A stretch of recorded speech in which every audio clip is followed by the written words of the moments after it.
Τίτλους όπως «Λουτρό αίματος στις Βρυξέλλες» και «Η ομάδα αυτοκτονίας με το μαύρο γάντι».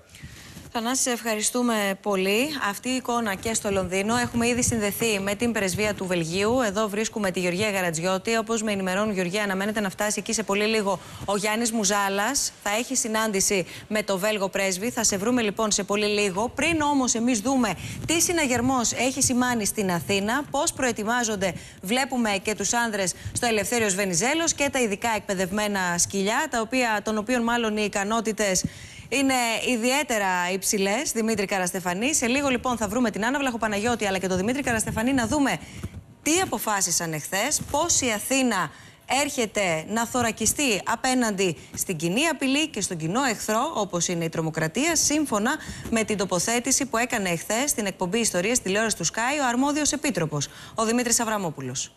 Η πόλη ξαφνικά έπαψε να ζει. Και βέβαια εικόνες πανικού στον δρόμο. Ο κόσμος άρχισε να τρέχει δεξιά-αριστερά χωρίς να ξέρει που πηγαίνει.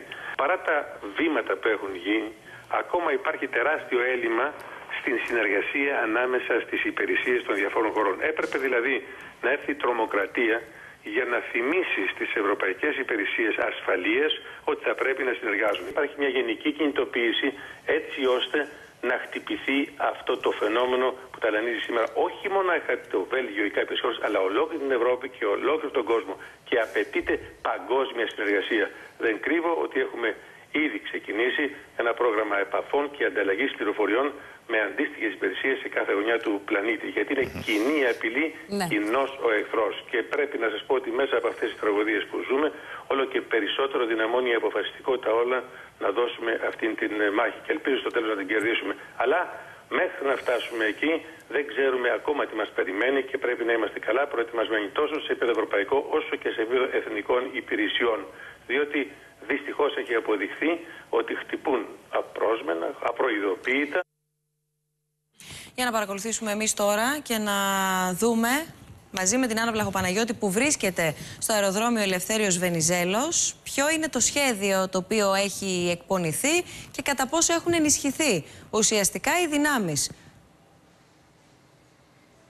Άννα, από την εικόνα που σας μεταφέρει τώρα ο εικονολήπτης μας ο Γιάννης ο Κλεμπάκος, βλέπετε στο χώρο των αναφορήσεων κλιμάκιο της ειδικής κατασταλτικής αντιτρομοκρατικής μονάδας της ΕΚΑΜ μαζί με τον ειδικά εκπαιδευμένο σκύλο, ο οποίος διενεργεί προληπτικό έλεγχο στο χώρο των αναφορήσεων εδώ που γίνεται το check-in. Είναι η δεύτερη φορά που βλέπουμε το κλιμάκιο της ΕΚΑΜ μαζί με τον σκύλο από το πρωί σε αυτό το χώρο.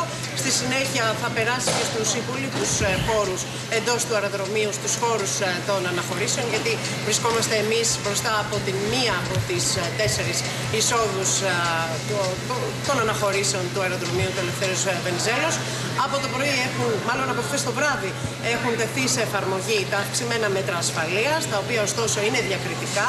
Από το πρωί έχουμε καταγράψει πεζές περιπολίες των αστυνομικών εδώ στο χώρο των αναχωρήσεων, αλλά και αυξημένο αριθμό αστυνομικών στο επόμενο βήμα, δηλαδή αμέσως μετά το check-in στην είσοδο των gates, εκεί όπου γίνεται ο έλεγχος των καρτών επιβίβασης, των εισιτηρίων, ακριβώς δηλαδή πίσω από τους υπαλλήλους του αεροδρομίου.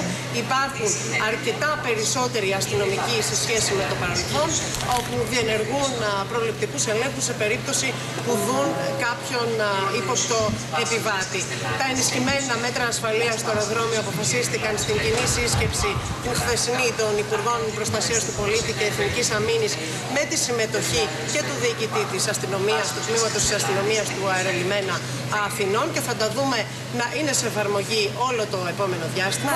Από εκεί και πέρα να σας πω ότι όπως ήταν φυσικό δεν πραγματοποιούνται πτήσεις ούτε από την Αθήνα προς τις Βρυξέλλες ούτε το αντίστροφο. Από ό,τι μαθαίνουμε από το γραφείο τύπου του αεροδρομίου, η πρώτη πτήση που θα φτάσει από τις Βρυξέλλες στην Αθήνα θα είναι το απόγευμα στις 5 παρά 10. Θα αναχωρήσει στις 2 τοπική ώρα Βρυξελών από το Σαρλ λε Ρουά, το έτερο αεροδρόμιο των Βρυξελών, και θα φτάσει εδώ. Δεν γνωρίζουμε ωστόσο. Δεν είναι πολύ καλός ο ήχος, Άννα, οπότε ναι. Ναι, έχει πολύ φασαρία, αναμενόμενο είναι. Στο αεροδρόμιο βρίσκεσαι, αλλά με δυσκολία ακούμε όσα μας μεταφέρεις. Δεν ξέρω αν με ακούτε τώρα καλύτερα. Ναι. Ωραία. Σας έλεγα λοιπόν ότι δεν γνωρίζουμε σε αυτή την πτήση που θα φτάσει το απόγευμα από τις Βρυξέλλες στην Αθήνα, εάν θα είναι επί παραδείγματι οι μαθητές από τα σχολεία της Ευρυτανίας και από την Ελληνογαλλική σχολή που βρίσκονταν στις Βρυξέλλες. Δεν γνωρίζουμε ακόμη. Μάλιστα. Αυτά τα στοιχεία τα διατηρούν οι αεροπορικές εταιρείες και δεν είμαστε σε θέση να τα γνωρίζουμε εδώ από την ενημέρωση που έχουμε από το γραφείο τύπου του αεροδρομίου. Πάντως, Δημήτρη Καραστεφανή,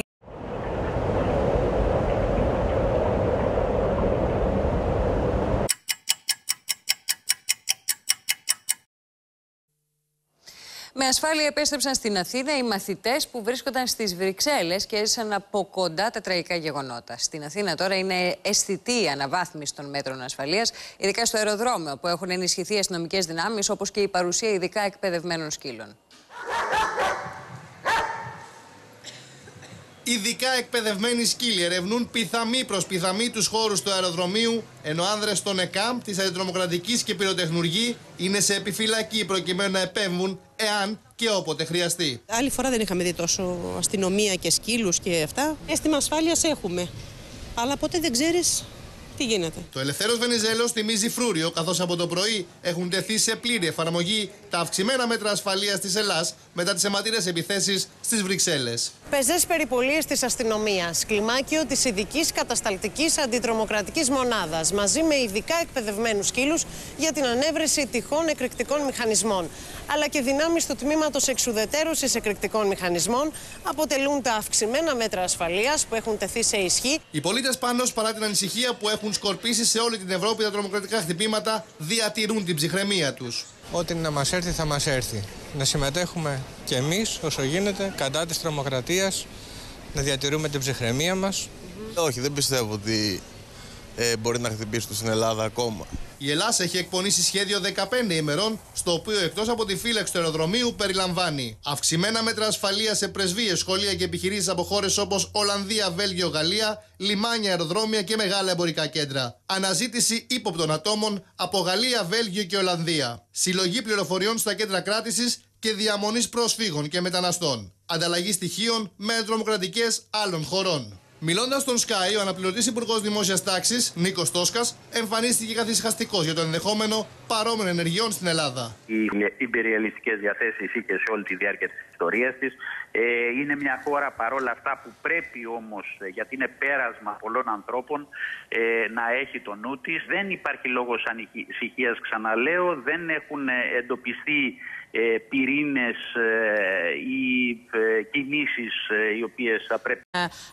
Αρλένα Γεραντώνη που είναι κοντά μας. Πρώτα όμως, κυρίες και κύριοι, να παρακολουθήσουμε στο ρεπορτάζ του Σταύρου Ιωαννίδη τα ενισχυμένα μέτρα ασφαλείας εδώ στην Αθήνα.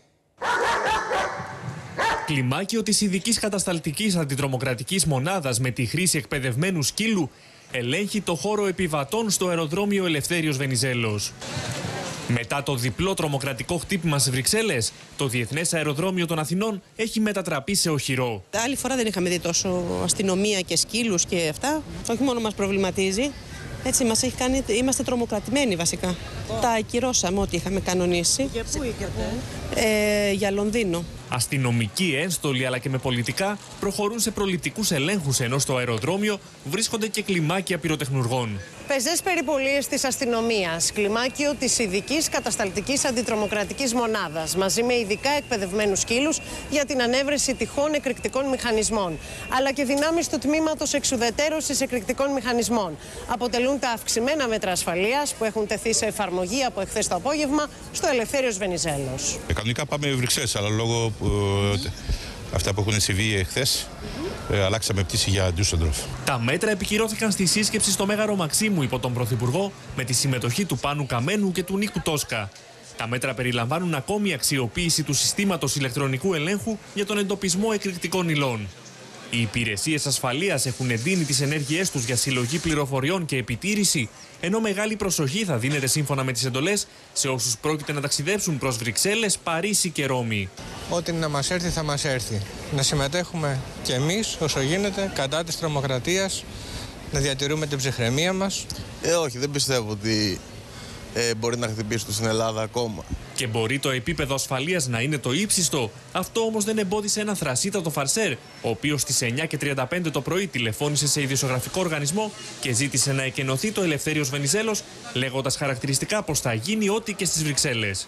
Στο σημείο έσπασαν ισχυρές δυνάμεις της αστυνομίας, ωστόσο το τηλεφώνημα αποδείχτηκε φάρσα.